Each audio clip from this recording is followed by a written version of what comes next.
ఓం శుభంకర్యే నమః. వక్రతుండ మహాకాయ సూర్యకోటి సమప్రభ నిర్విఘ్నం కురు మే దేవ సర్వకార్యేషు సర్వదా. ఆదిత్యాయ చ సోమాయ మంగళాయ బుధాయ చ గురుశుక్రః శనిభ్యశ్చ రాహవే కేతవే నమః. గురుబ్రహ్మ గురుర్విష్ణుః గురుర్దేవో మహేశ్వరః గురు సాక్షాత్ పరబ్రహ్మ తస్మై శ్రీ గురవే నమః. శ్రీ మహాగణాధిపతయే నమః. ఆదిత్యాది నవగ్రహ దేవతాభ్యో నమో నమః. అస్మత్ శ్రీ గురు చరణారవిందాభ్యా నమః. శ్రీ శ్రీ శ్రీ గణపతి సచ్చిదానంద సద్గురుభ్యో నమో నమః. మిథున రాశి వారికి జూన్ నెలలో గల గోచార ఫలితాలను తెలియచేస్తున్నాము, శ్రద్ధగా ఆలకించండి. ఈ రాశి వారికి జూన్ మాసములో తీర్థయాత్ర సందర్శనాలు చాలా ఉంటాయి. అలాగే ఉద్యోగస్తులు కూడా కొంత ఆఫీస్ పని మీద కానీ వ్యక్తిగత కారణాల చేత కానీ కుటుంబంతో కానీ ఇండివిజువల్గా కానీ కొన్ని దివ్యమైనటువంటి ప్రదేశాలని సందర్శన చేసేటువంటి సందర్భం గోచరిస్తుంది. ఇక్కడ మిథున రాశి జాతకులలో ఉన్నటువంటి వ్యాపారస్తులకి కొన్ని చికాకులు, కొంత ఆనందము. ఏ రకమైనటువంటి చికాకు అంటే వ్యాపారములో గతములో ఉన్నటువంటి కొన్ని ఒడిదుడుకులు పునః ప్రారంభమవుతున్నాయా అన్న విధంగా ఉంటాయి. అతి ఆలోచన వ్యాపారస్తులకి కొంత ప్రమాదాన్ని తెచ్చిపెడతాయి. కాబట్టి అతిగా ఆలోచన చేయకండి. వ్యాపారస్తులు సావకాశంగా వెళ్ళండి. మీ వ్యాపార సంస్థలో మీకు సంబంధించినటువంటి వ్యక్తిగత సిబ్బందితో అన్యోన్యతగా ఉండటానికి ప్రయత్నం చేయండి. వారికి కూడా కొంత సమయాన్ని ఇవ్వండి. వారు కూడా మనలాగా మనుషులు అని గుర్తించి వారికి కొంచెం సత్కారం చేయటము, ధనం అవసరమైతే ఇవ్వటము, వాళ్ళ కుటుంబ వ్యవహారాలని కనుక్కుంటము వ్యాపారస్తులు చేసినట్లయితే ఆ యొక్క తోటి కార్మికుల యొక్క అనుగ్రహం ద్వారా మీ వ్యాపారము దినదిన ప్రవర్ధమానమవుతుంది. అలాగే జూన్ మాసములో మిథున రాశిలో ఉన్నటువంటి విద్యార్థులు విదేశాలకు వెళ్ళి చదువుకోవాలి అనుకున్నటువంటి ప్రయత్నం చేసేటువంటి విద్యార్థులకి కొంత ఇబ్బందికరమైనటువంటి వాతావరణం గోచరిస్తూ ఉంటుంది. అయినప్పటికీ చాలా బలవంతంగా, ఎంతో దృఢముగా, ఎంతో ప్రయత్నాత్మకముగా ఎట్లా అయినా సరే వెళ్ళాలి అని చెప్పి ఒక మొండి పట్టుదలతో అడ్డదారిలో మాత్రము వెళ్ళకండి. మంచి దారిలో వెళ్ళండి. మీరు ఎక్కడ ఉన్నారు, మీ ప్రదేశం ఏంటి, ఆ కాలేజీ వివరాలు, మీరు ఉద్యోగం చేయడానికి వెళితే ఉద్యోగ వివరాలు అన్నిటినీ కూడా 1కి 100 సార్లు పరిశీలన చేసుకోండి.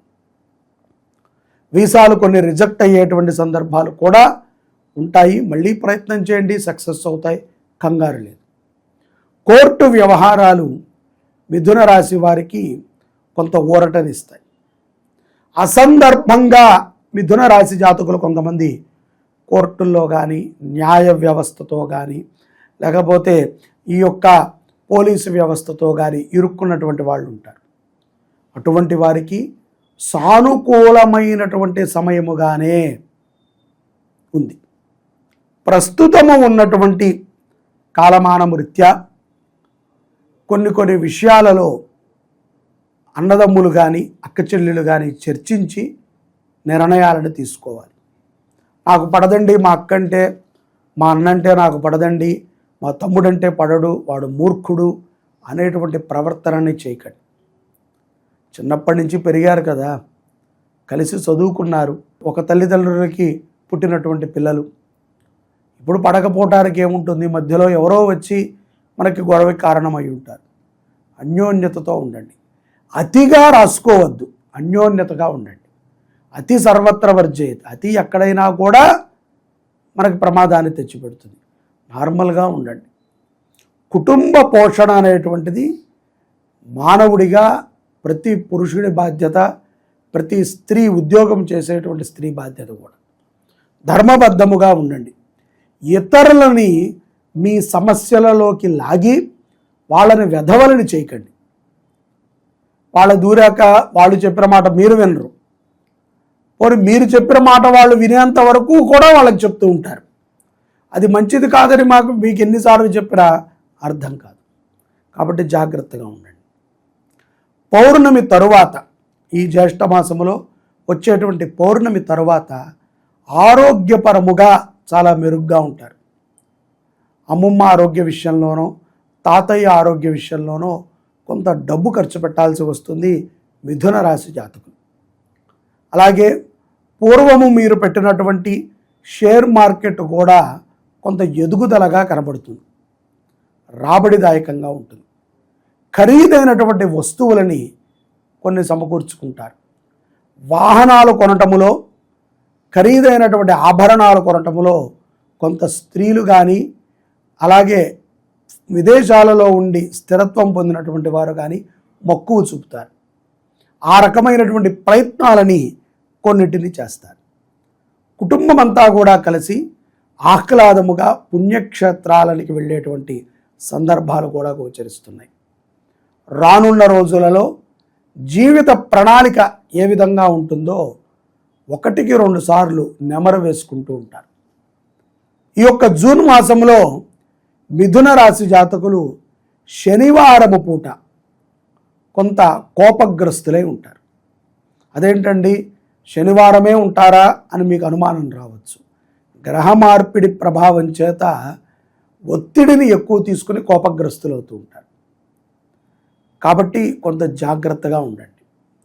అమ్మవారిని ఆరాధన చేయటం, మిథున రాశి జాతకులు దుర్గా అమ్మవారి యొక్క అష్టోత్తరాన్ని ప్రతి శుక్రవారము కూడా చదవటం, మీకు తెలిసినటువంటి దేవాలయంలో నిమ్మకాయ మాలని సమర్పణ చేయటం, ఎర్రటి చీరని కానీ పసుపు చీరని కానీ అమ్మవారికి సమర్పణ చేయటం, గోమాతకి గ్రాసము సమర్పణ చేయటం, ఇటువంటి పరిహారాలని మిథున రాశి జాతకులు చేసుకున్నట్లయితే జూన్ మాసములో దివ్యమైనటువంటి అనుగ్రహాలను పొందటానికి మీకు ఎంతో ఉపయుక్తమవుతుంది. అలాగే ఆరోగ్యం పట్ల కూడా కొంత శ్రద్ధని తీసుకోవాలి. శరీర వ్యాయామం అవసరం. శరీరానికి వ్యాయామం, బద్ధకముతో కూడుకున్నటువంటి కొన్ని ఆలోచనలు కలుగుతాయి. ఇతరుల మీద మనకి చాతకాక మనం పడిపోతూ ఉంటాం, పడకూడదు. గురు సన్నిధిలో కాలక్షేపం చేయండి, గురు సేవ చేయండి, దేవాలయ సేవ చేయండి. చిన్న చిన్న పరిహారాలను చేసుకుంటూ మిథున రాశి జాతకులు జూన్ మాసంలో దివ్యమైనటువంటి గ్రహముల యొక్క అనుగ్రహాన్ని పొందగలుగుతారు. ఇవన్నీ కూడా చాలా సులభంగా ఉంటాయి. వ్యాపారస్తులకు కానీ, ఉద్యోగస్తులకు కానీ, అవివాహితులకి కానీ, వివాహితులకి కానీ, అలాగే నిరుద్యోగులు ఎవరైతే ఉంటారో వారికి కూడా ఈ పౌర్ణమి తర్వాత కొన్ని సదవకాశాలు వస్తాయి, కొన్ని అవకాశాలు లభిస్తాయి. తొందరపడకుండా నిర్ణయాలని ఆలోచనతో తీసుకోండి. పుణ్యక్షేత్ర ఫలితాలు, పుణ్యక్షేత్ర దర్శనాలు, పుణ్యక్షేత్ర చరిత్ర పఠనము మీ జీవితంలో మిథున రాశి వారికి ఎంతో అనుగ్రహాన్ని ఇస్తుంది అని నేను మీకు చెప్తున్నాను. ఓం రజతాచల శృంగాగ్ర మధ్యస్థాయే నమో నమః. శ్రీ శుభంకరి దేవాలయము జీర్ణోద్ధరణ దేవాలయం. ఈ దేవాలయంలో గౌరీ సమేత శ్రీరుద్రస్వామి వారు ఉన్నారు. వెనకాల గౌరీ అమ్మవారు, ముందు స్ఫటికలింగం. ఈ గౌరీ అమ్మవారికి గత 5 సంవత్సరాల నుంచి కూడా దివ్యముగా దేవీ నవరాత్రులు, అనేక చండీ పారాయణలు, చండీ హోమాలు, నిత్యము కూడా చండీ పారాయణ కార్యక్రమం జరుగుతుంది. ఈ అమ్మవారికి ఈ యొక్క విశ్వావసు నామ సంవత్సరము దేవీ నవరాత్రులు ప్రథమమైనటువంటి రోజు, మొదటి రోజున స్వర్ణాలంకృత గౌరీ రూపంగా రజత చీరని అమ్మవారికి సమర్పణ చేయాలి భక్తుల సహకారంతో అని మేము అనుకున్నాం. దీనికి 6 కేజీల వెండి ఖర్చు అవుతుంది. అదే కాకుండా 2 మాసాల సమయం కూడా మనకి దానికి పడుతుంది. చాలామందికి ఈ విషయాన్ని మేము చెప్తున్నాము, తోచినంత వెండిని సహకారం అందిస్తున్నారు.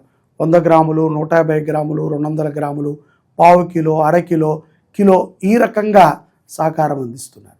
ప్రస్తుతము 1 కేజీన్నర నుంచి 2 కేజీల మధ్యలో వెండి సమకూరింది. ఇంకా 4 కేజీల వెండి అమ్మవారి చీరకి కావాలి. ఈ ఆషాఢ మాసం లోపు అమ్మవారి చీర కోసము మీకు తోచిన విధంగా వెండి సహకారం అందించండి. దానికి మీరు కింద ఉన్నటువంటి నెంబర్ని సంప్రదిస్తే ఎంత, ఏ గ్రాముకు ఎంత అనేటువంటి విషయాలను కూడా మీకు చెప్తారు. మీకు తోచిన విధంగా అమ్మవారికి నిరంతరము అలంకృతమై ఉండేటువంటి ఆ యొక్క వెండి చీరలో మీరు కూడా భాగస్వాములు కండి. మీరు కూడా అమ్మవారిలో ఒక అలంకృతమై ఉంటారు అని నేను భావిస్తూ ఈ అవకాశాన్ని మీకు కల్పిస్తున్నాను. జై శుభంకరి.